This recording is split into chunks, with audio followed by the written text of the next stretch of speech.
Hey guys, what's happening? Welcome to the final cut. Now before we begin, please like, share and subscribe to this channel for news and current events happening every Tuesdays and Thursdays. Let's jump into it.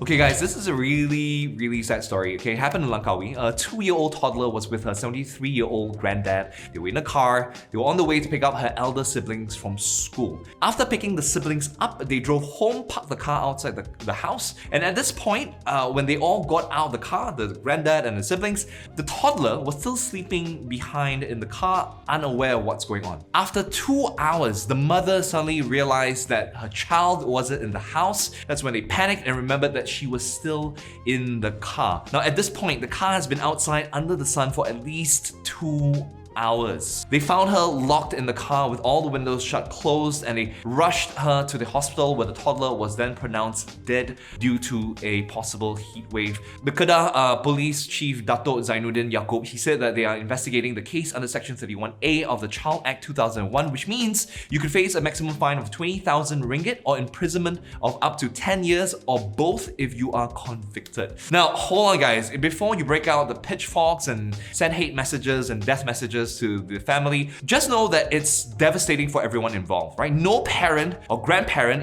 ever wants anything bad to happen to their child or grandchild. They didn't just wake up in the morning and say, oh, we're just gonna forget about our child. It's just a tragic accident that unfortunately happens a little bit too often. For example, another incident happened recently, involved the death of a toddler as well. This case happened in Shah Alam, okay, where a 9-month-old drowned in a bucket of water in the toilet of a nursery. He was left unattended while the caretaker was busy with the other kids, and when she came back to the toilet, he had his head submerged in the bucket, and of course he wasn't responding. Shah Alam District Police Chief ACP Baharuddin Maktaib, he said that there were no signs of physical abuse found on the body of the toddler, but the police are still investigating the case under the Child Act 2001 for negligence. So guys, the next time you're with a child, don't leave them unattended, because really anything can happen. I once put my finger into a power plug. If you leave your wallet or handbag in the back seat, for example, you'll be able to look back before leaving the car. So this will help you remember. Leave us some tips in the comment section below on how you will go about not forgetting your child. Pretty cool things happening. Tiffin Food Court is back in Petaling Jaya. Okay, it's gonna be around till the 1st of September. So you have plenty of time to go and check it out and experience good food, good music. There's also gonna be over 60 vendors there, okay? So let your friends know about it as well. Another pretty cool thing, Publica is turning 8 years old, man, and they're having a big celebration. They have lots of rewards and attractive discounts and deals throughout the whole entire month of August, and I'm very sure you wouldn't want to miss out on that either. Both of the links to these cool events are going to be in the description box down below. Don't forget to check them out.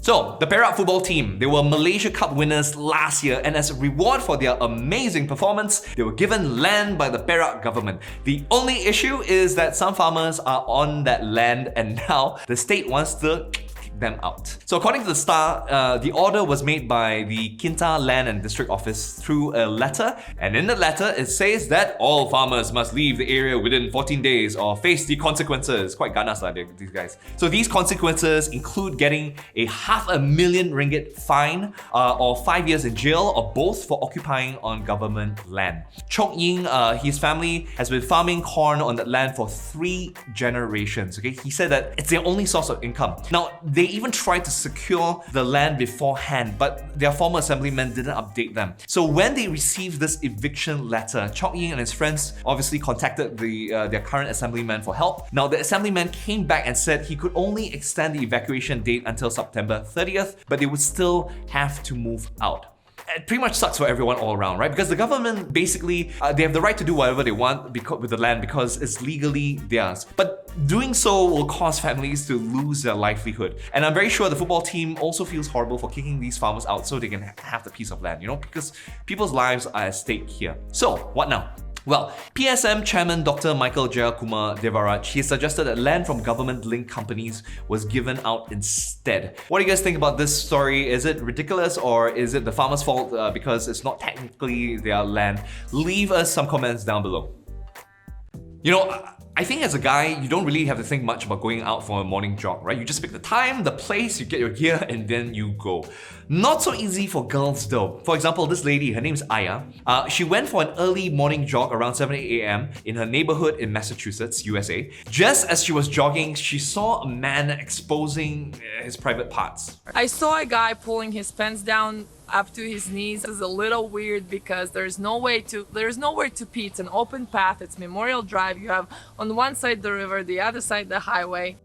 What the If it was me, I'd probably laugh it off or ignore it, but Aya isn't me. Aya happens to be a 6'1" former member of the Israeli military who is just super badass. Okay, she ran by him again, and when she saw him exposing his private parts once more, she got really pissed off. Okay, now this time he even actually tried to grab or touch her arm. So Aya, what she did was she turned around, chased him down, and when she caught up with him, held him down and started shouting for help. The kicker here is that while the man was being held down, he told her that it wasn't intentional.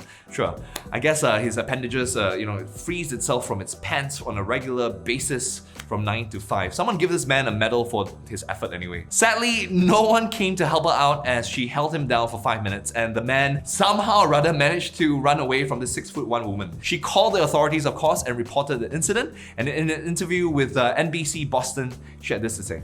Where I come from and how I grew up, we don't just walk by. We don't just ignore it because I have a daughter and it could be my daughter. Next one. Guys, it's super easy. Just keep our PPs to ourselves, okay? How difficult is that? What would you do if you were Aya? Leave a comment down below. Alright guys, so that's all the time we have here for today. Please let us know if we left out anything at all. Comment down below if you want us to cover anything that interests you. Love, peace, and chicken grease, fellas. I'll see you all on the next time of the final cut.